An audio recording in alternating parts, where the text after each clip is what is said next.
It's 9:10 in the morning. I'm at the receiver, or consignee, or the person getting my stuff. It's gonna be a good day. No, wait until you hear this.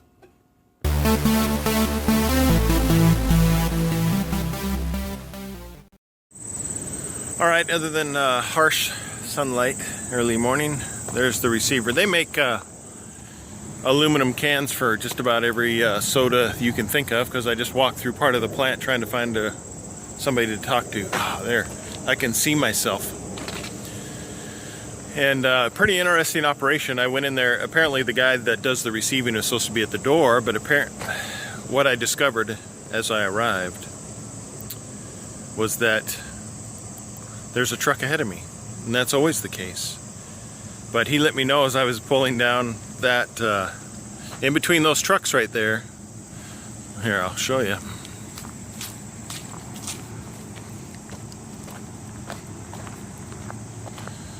All the way down there at the end, there's another truck waiting to be unloaded. And he let me know as I was driving down there that the forklift is broke. That's what you want to hear when you pull in to drop off your load, that the forklift that unloads you is broken.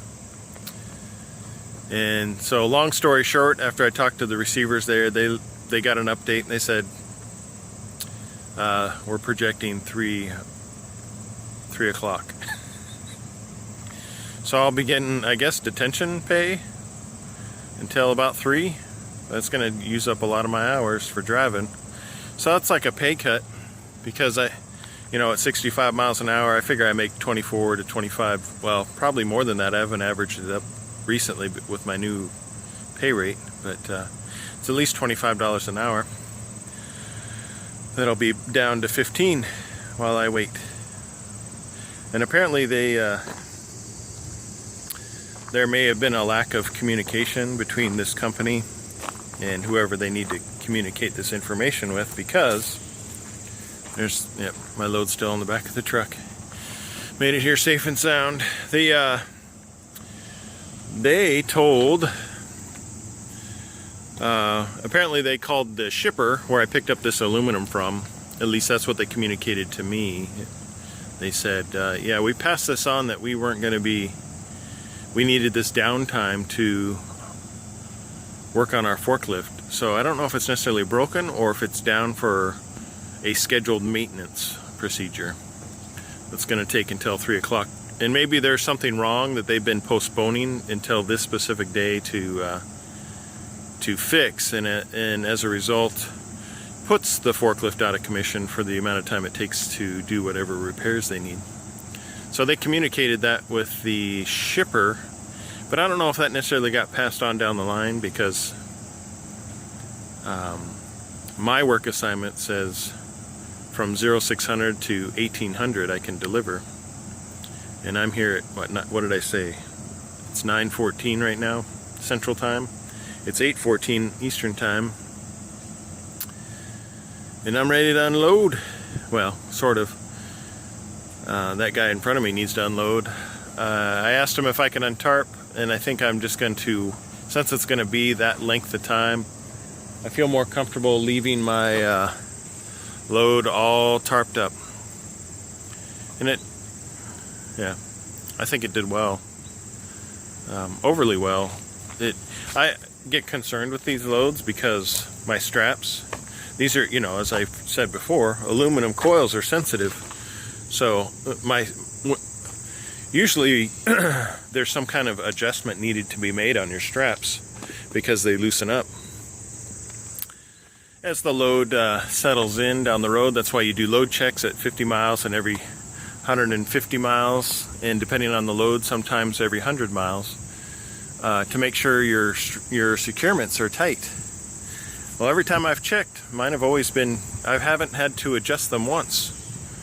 So it makes me nervous, because I didn't really tighten this to like it was steel. I knew it was aluminum, so yeah, so I get this kind of thing makes me a little nervous, but I mean, I did it the way I was supposed to. and everything should be good to go. This is a lumber tarp. It's not my steel tarp, so it will be a little bit longer folding up and putting away, and I would like to do that now because, you know, all the clouds in the sky are threatening rain. But, you know, by 3, you know, if I'm waiting until 3, weather could change. Each individual coil is covered by its own individual plastic bag. So, in addition to what I've got on top of it, the coil itself has a plastic cover on it.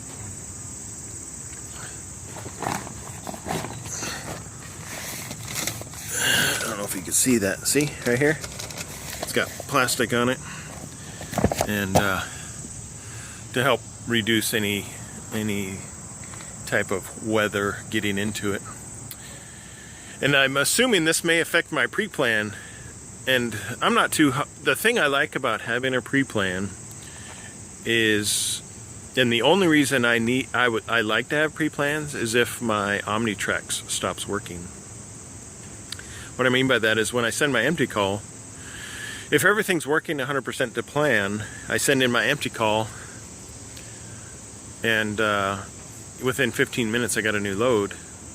And if that were the case every time, I wouldn't need a pre-plan.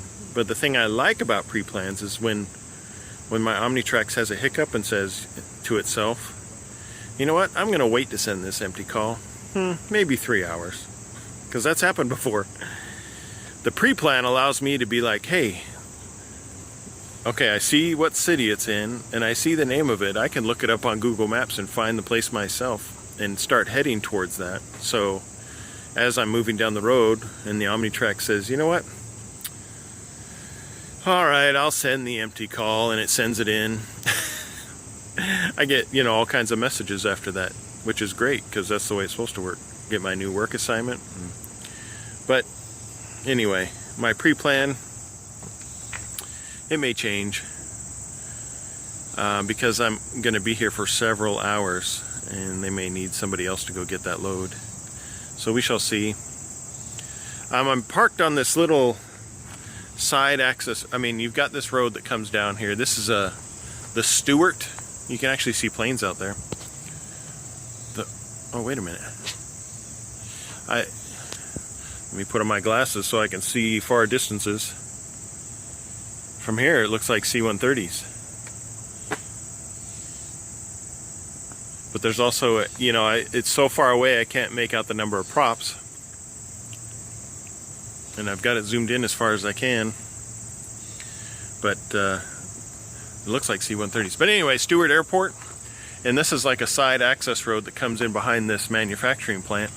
And then there's this little tiny road that backs up here that's got a locked gate. So I'm assuming there's not going to be a heck of a lot of traffic here. There's also, you can see the trucks parked on the side of the road there. I could also back down that particular road there and park, but I thought this was kind of perfect because it shoots straight across the road into the manufacturing plant. And if they ask me to move, that's fine. I'll move. There's no signs that say don't park here. They asked me when I was pulled up there to, yeah, that's right, I pulled all the way up to that truck. And when they let me know the time frame situation, they said, you know what may be best is if, in order to prevent trucks from backing up along this line, because they have to pull out their empties to get them loaded with aluminum cans, they said, hey, maybe you can go back out on the road and park. And that's what I did. So I backed up all the way up that road and all the way across the street. Of course, before I crossed the street, I got out to make sure, you know, everything was good. Make sure there wasn't a truck waiting to park in, or there's a nose I couldn't see. So then I backed all the way across the street and it went fine. But that's it for now. That's the update. That's the 9-minute update. We'll see what happens. This video may get really long. There's my truck.